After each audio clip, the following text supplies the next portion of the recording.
बोले भगवान कुंथुनाथ की। हम लोग यहाँ फाफड़ी में है कुंथुनाथ जी का अचल गज का एकमात्र छत्तीसगढ़ और उड़ीसा का एक मंदिर है। यहाँ पे धर्म ध्वजा और 23वीं वर्षगांठ है। हमारे साथ में जैन समाज के ऐसे प्रमुख जन हैं जिनकी मैं अनुमोदना करूं या बहुमान करूं उनका बहुत कम है, क्योंकि ये जो काम करते हैं सेवा भाव से, समभाव से और अच्छाई के लिए, सिर्फ न केवल जैन समाज की बल्कि और लोगों की भी भलाई के लिए करते हैं। मैं शुरुआत करता हूं पदम डाकरिया जी से। मनोहर गौशाला पूरे विश्व में नाम कमा रहे हैं, क्या कुछ कहेंगे? आज कुंथुनाथ दादा के दरबार में हम सब पधारे हैं और 24वीं ध्वजा यहाँ लहरा रही है। जिन शासन की लहराती ध्वजा को हम सब शत नमन करते हैं, वंदन करते हैं और आज समस्त जैन समाज को इसकी खूब सारी बधाई देते हैं, शुभकामनाएं देते हैं। सादर जय जिनेंद्र, जय गौ माता।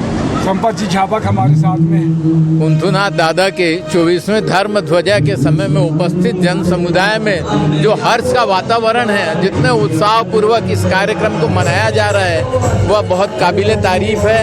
और साल दर साल अगले साल 25वीं ध्वजा में यह उत्साह और द्विगुणित होगा, यह मेरी कामना है।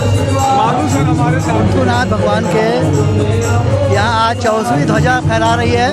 हम लोग को ध्वजा देखने का बहुत ही आनंद आता है, इसलिए यहाँ के संघ की बहुत बहुत अनुमोदना। सुरेश जी काकरिया थे मालूम सर आप। छत्तीसगढ़ अंचल में अचल गच्छ का जो एकमात्र मंदिर है, उसकी आज 24वीं धर्म ध्वजा फहराने के उपलक्ष्य में सभी को शुभकामनाएं, बहुत बहुत बधाइयाँ। ये ध्वजा हमेशा लहराती रहे। जी जी, दोबारा जी को गच्छी समाज की अचल गच्छी ये कुंथुनाथ जिनालय जिसकी 24वीं ध्वजा 23वीं वर्षगांठ के ऊपर पर मैं सकल जैन समाज को बहुत बहुत साधुवाद धन्यवाद देता हूँ। और हम उस समय की राह देखेंगे अगले साल इसका रजत महोत्सव धूमधाम से हम सब मिलकर मनाएं, सकल जैन संघ के साथ में। ऐसी मेरी भावना है। बहुत अच्छी भावना है आपके अमर बरूद। धर्म की इस ध्वजा का प्रभाव इतना अच्छा पड़े कि पूरे समाज में सभी जगह सुख समृद्धि की वृद्धि हो। बहुत अच्छी बात है। क्या कुछ कहेंगे इस धर्म ध्वजा के?